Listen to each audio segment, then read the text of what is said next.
the paranormal isn't all deep, dark, and mysterious. A lot of the paranormal is filled with a tremendous amount of light, goodness, and love. Welcome to my home. Won't you join me? We'll pour your favorite beverage, light a scented candle, and prepare yourself for today's true tale of the paranormal with Neferkefri, your hostess with the ghostess. I talk about my very best spiritual friend, but first, a little backstory. We go back to the year 1996. My husband and I had just moved from Austin to Corpus Christi, Texas, where he took on a new banking job. We lived in a tiny one-bedroom apartment, and I was looking around for a job, and no one was interested in hiring me. I was fresh out of college. I had a doctorate from UT Austin, and basically everyone told me I was overqualified. It was kind of like a catch-22, you know? So I was out going to an allergist. It was my first time at this doctor's office, and I didn't know the town very well at all, and I didn't realize that it's shaped basically like a boomerang. It's right on the Gulf Coast of Texas. And I was in the center of the boomerang. I needed to get to the south side, and I went further into the center by mistake. So I'm lost. I'm not that far from home. I'm only about 15 minutes away the whole time. And I'm driving along, and I'm thinking, okay, I need to pull over and get directions from someone. Because remember now, this is 1996. I think the TomTom GPS system had just come out for cars. Don't quote me on that, but I know I had absolutely no type of GPS system. And I didn't have a paper map in my car either. So I was going to have to pull over somewhere and get directions, right? And so I'm driving along wondering where I should go. And then I hear this voice in my head. And this voice in my head says, go past these two lights and take a right. And I'm like, what? And it repeated it. Go past these two lights and take a right. And it was a soft-spoken male voice. Sounded very reassuring. And so I'm thinking, well, why not? What did I have to lose, right? So I drive down two lights, I take a right at the second light, and then the voice says, turn into the first strip center you see, or strip mall. You know, back then it was the late 90s. Strip malls were everywhere. And I immediately see a strip mall, and so I pull in, and tucked in the back right-hand corner of the strip mall is a little shop called Angel Light. And the voice says, go there. No, it didn't say go there. It said, go to the angel shop. And I'm looking around going, okay, this is the only shop I see here with the name Angel in it. No one else here seems to be selling angel figurines or anything, so it's probably this shop, right? So I park my car, get out, walk in the door. And I was met with such a scene. There was a young man in there screaming at an older woman and saying how he wasn't going to put up with her crap anymore, and that she didn't know how to run a business, and she was going to run the business into the ground, and he didn't want any part of it, and he was going to get out while he still could. And he says, so I quit. And she's crying, and she just basically crumples to the floor in a heap of tears. And she's begging him to stay. And she's saying, I don't know how I'm going to be able to run the shop without an assistant. And he says, that's your problem. I've had it. And he turned to me and he says, I'm so sorry you had to see this. And he walked right past me and marched out of the shop. So there I am standing with this woman whom I've never met before. She is literally on the floor, just crying her eyes out. Okay, so instincts take over. I carefully help her up. And I say, where's her place where you can sit down? And she kind of points toward the back part of her shop. And I can see a couch along the wall there that she has set up in a little like reading nook area.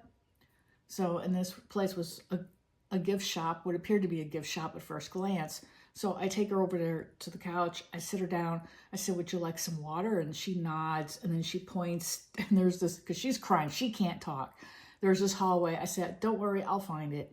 And I go walking down this short hallway, and at the end of it is a little kitchenette area, and there's a refrigerator. So I open up, and there's bottled water in there. So I bring her a bottled water. And, you know, I make her take a few drinks and some deep breaths, and she calms down. And then she starts explaining to me that this guy was her assistant manager, and when she had to run errands for her business, which of course have to be run during weekday business hours, he would man the shop. You know, he would be there watching everything. And that with him gone, she had no one there, you know, to run the shop. And I said, well, I'm looking for a job. And at this point, I was getting rather desperate. I've been looking for several weeks now, and everyone was telling me the same thing, that I was just overqualified. They didn't want to hire me.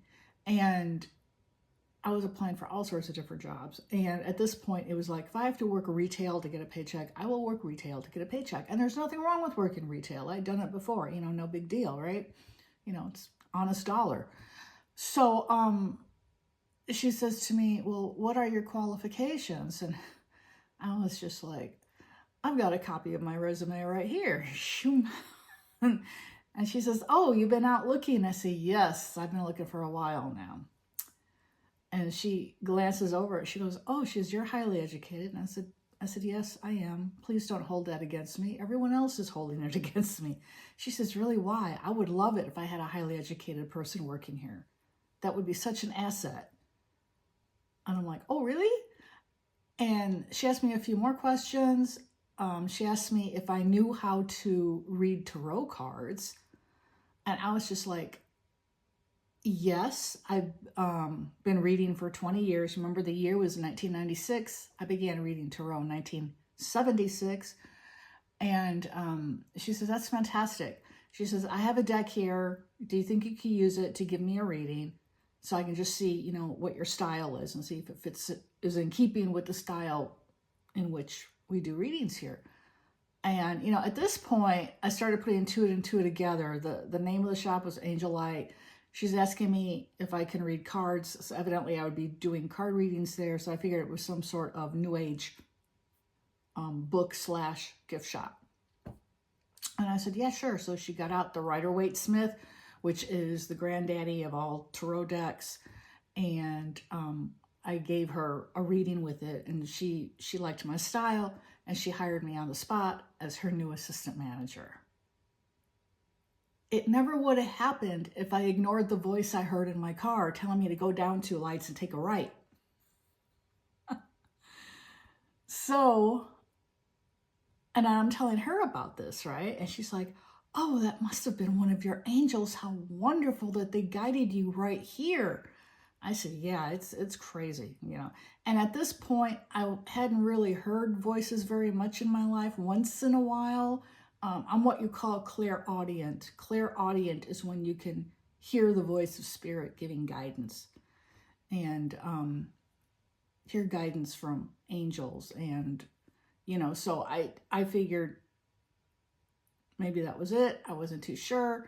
I did further investigating in coming weeks and figured out that that was exactly what was going on because of an incident that occurred in our apartment about 3 months after I'd gotten this job. So I've been working at the shop for about 3 months now.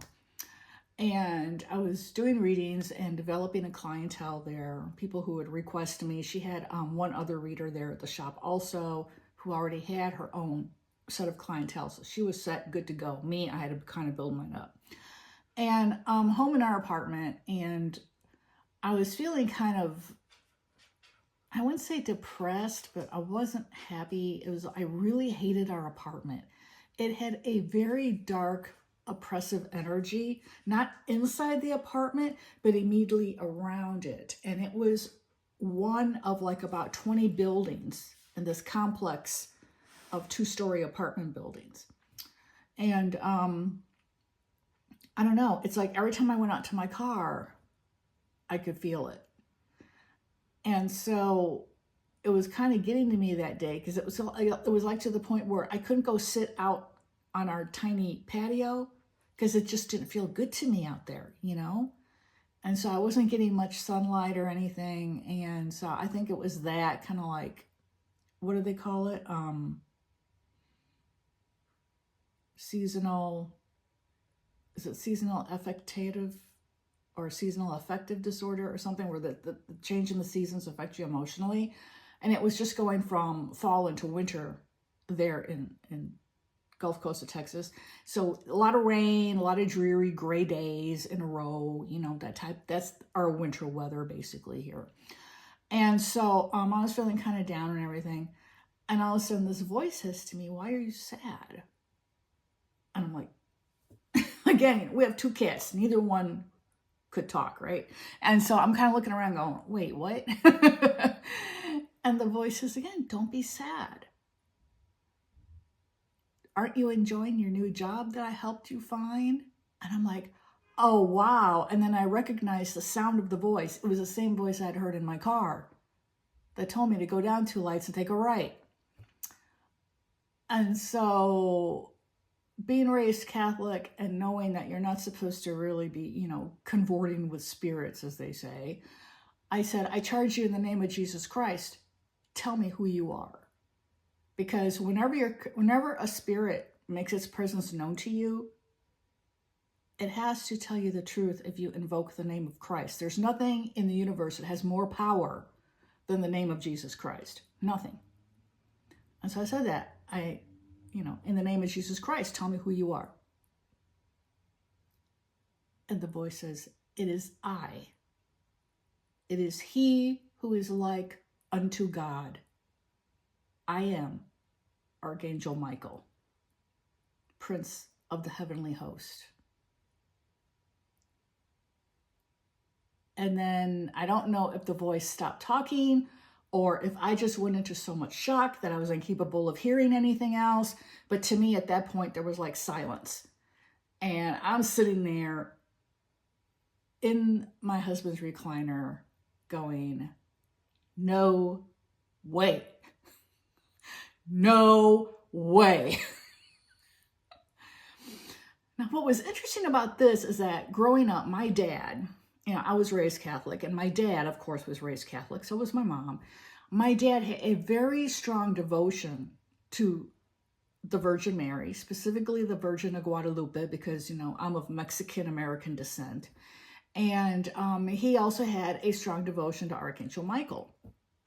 And he would tell me, "I pray to Michael for you all the time, that he keep you safe, that he always walk with you." And I'm like, "Yeah, thanks, Dad. I appreciate that." But I myself felt zero connection to Michael. I never prayed to him. I never focused on his energy. I never gave him a second thought, until this day. And then I don't know what I said. I said something like, I said to the voice, that can't be right. And the voice replies, "Are you telling me I do not know who I am? Or are you telling me you do not believe me?" And I'm like, "Nah, I'm not sure what to believe right now." And he's like, "You did charge me in the name of Christ." And then he says, "It's universal law. I must reply truthfully to such a charge." And I replied, "In truth." And I was just like, I said, "Well, I asked him, "What are you doing here?" And he says, "I am merely fulfilling a request." And I'm like, "A request? What request?" And he says, "Your father." And then it hit me. Oh my gosh, my dad telling me he always prays to Michael for me. And now here's Michael. And I'm just like, I didn't know what to say. I didn't know what to think.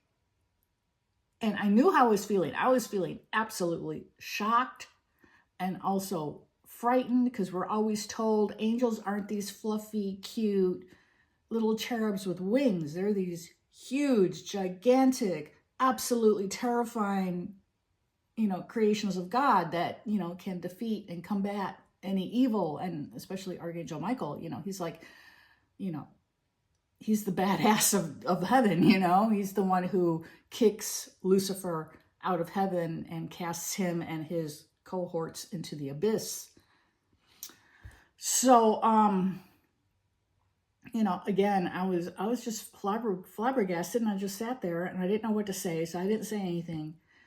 And then he said, "Are you ready to go to work?" And it was like a Friday or a Saturday, because I worked on Saturdays as well, because the shop was open Monday through Saturday.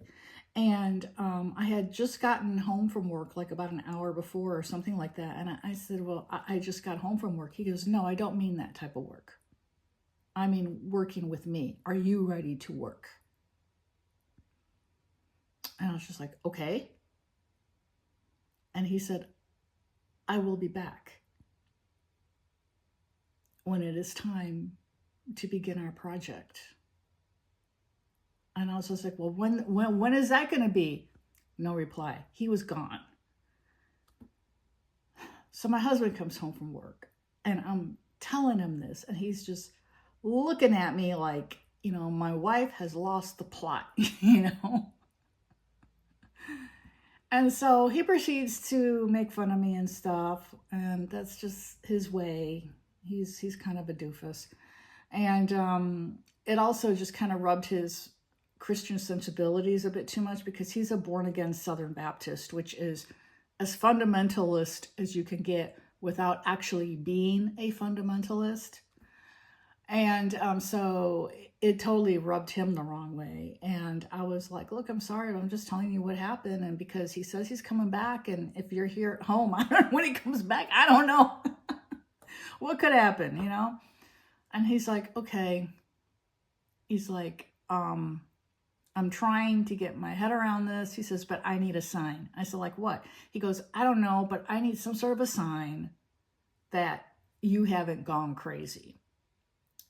Now, I had a picture of Christ hanging up in our bedroom, and it's the one, I think it's called I think the artist's last name was Solomon. I think it's referred to as the Solomon painting or something like that.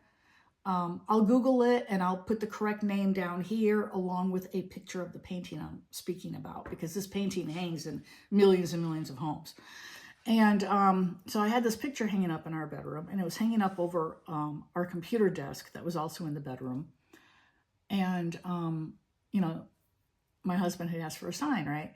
And all of a sudden in the bedroom, we're hearing, meow, meow, meow. And it was his cat, Quasimodo. And Quasimodo was named Quasimodo because she was born with a severe spinal defect that gave her a hunchback. And she was a perfectly healthy cat, perfectly happy, but she couldn't jump very high. She could get up on the bed, up on the couch, and that was about it. Very loving, very playful little kitty cat. And so we hear her making these weird meows, right? So we both get up and go look in the bedroom, and we're standing in the doorway. Our cat was sitting in the computer chair, looking up at the picture of Jesus hanging up over the computer. And she's up there, she's looking at him, and she's going, meow.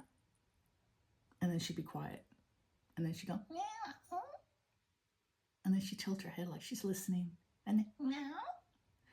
And then she slowly turns her head and looks at us in the doorway. And then she slowly turns back, looks up at Jesus, and meow. She pauses, slowly turns her head and looks at us. And my husband's there.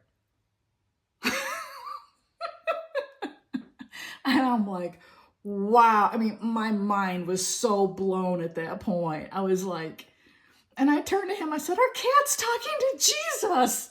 And he says, "Don't tell anyone. We'll have people here at all hours." Wanting to pet the cat who talks to Jesus. So, of course, I told the people at work, and what happened, they all had to come and visit with her and pet her. But anyway, I digress. That was the sign.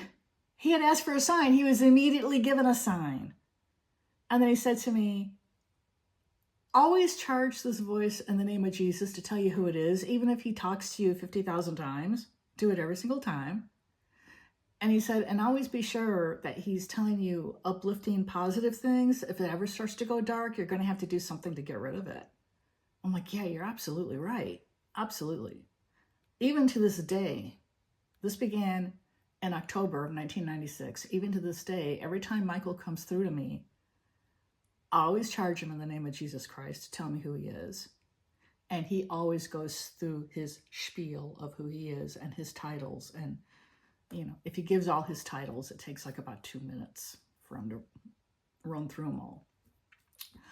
So, that happened. So, a few months then go by. And I'm on the computer. I'm typing an email to a friend of mine. And I hear his voice. And so I charge him in the name of Christ, you know, tell me who you are. Where does your allegiance lie? And he gives me his name and some of his titles. I'm like, okay. And then he says, open up a different file on your computer. I'm going to have you type something up. I'm like, oh, okay. Open up a file in Word. And then he starts dictating a file to me. And it's basically just information on how to, you know, increase your faith, how to live a more spiritual life. And I realized I was like channeling, because it wasn't my thoughts I was typing up. I was typing up the thoughts he was putting into my brain. Okay, that's what the work is. And we still do that from time to time. But he's also taught me a method of hands-on healing that I teach online in a private group on Facebook. And it's called the Clear Iridescent Energy Ray of Archangel Michael. And it's basically, if you're familiar with the healing energy of Reiki, it's a lot like Reiki, except it doesn't have hand positions you use. It has stances. And so you have to stand and do like arm movements and stuff to get the energy flowing. And there's different movements you do for different types of energy. And it's all, it comes from Archangel Michael. It comes from the angelic realm. It's extremely positive, extremely helpful. And if you have any interest in that, I'll drop a link to the group below in the description. And if you're on Facebook, I invite you to join that group. Anyway, so that's what's been going on since 1996. Now, fast forward to November 5th, 2024.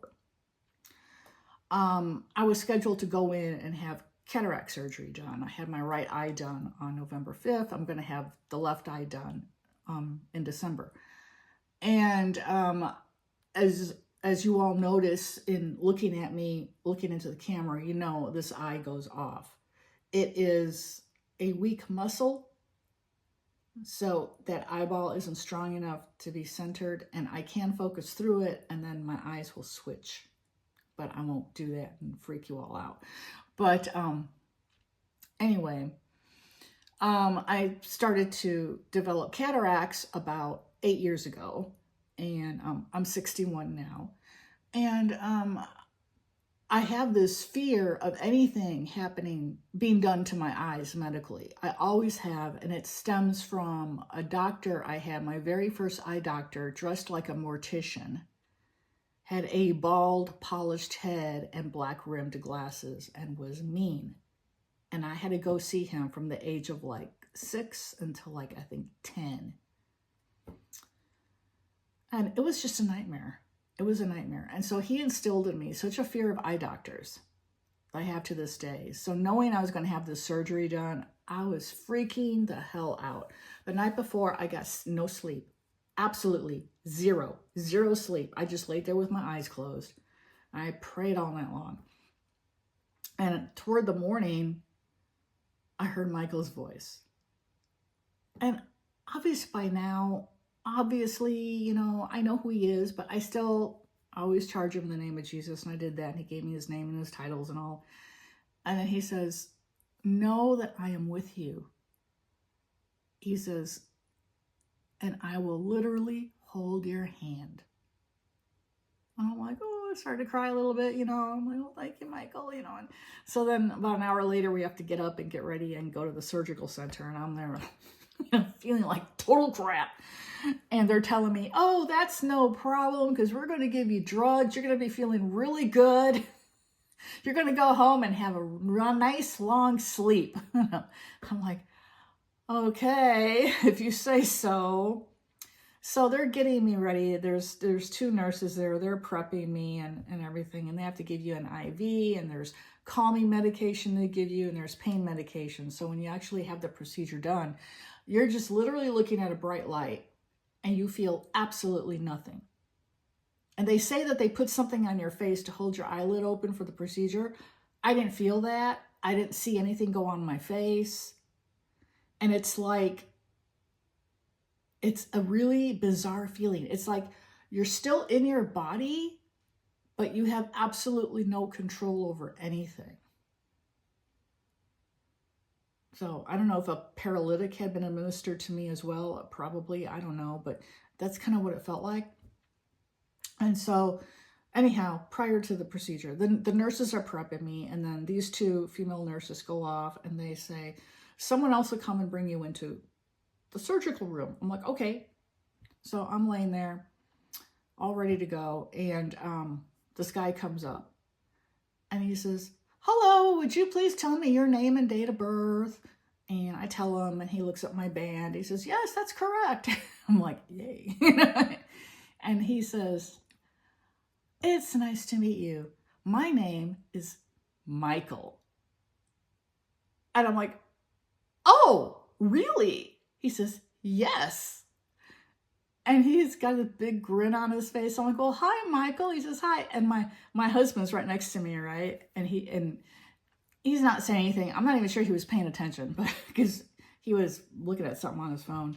And he says, I'm just going to make sure you're feeling okay, and I'm going to take you, wheel you into the operating room. I'm like, yeah, I'm fine. They hadn't started the IV or anything. It was just there, just so they could hook me up later in the operating room. But the second I heard his name,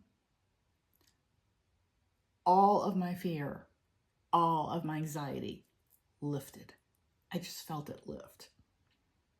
And then I felt really tired because I hadn't slept the night before. But other than that, I felt fine. And then I told him, I said, yeah, I have a question about the medications that are going to be administered. And he says, yes. And I said, I have a tremendous fear of anything being done to my eyes. And he shook his head. He says, don't worry about it. He says, once the medication starts to flow, that's going to go away. You won't be feeling that anxiety anymore. And I'm like, are you sure? He says, oh yeah, positive. He says, it's going to be absolutely fine. And then he took my hand in both of his hands. He says, I promise you, you won't feel any anxiety. You won't feel any pain. You've got the best doctor. Everything's going to be great.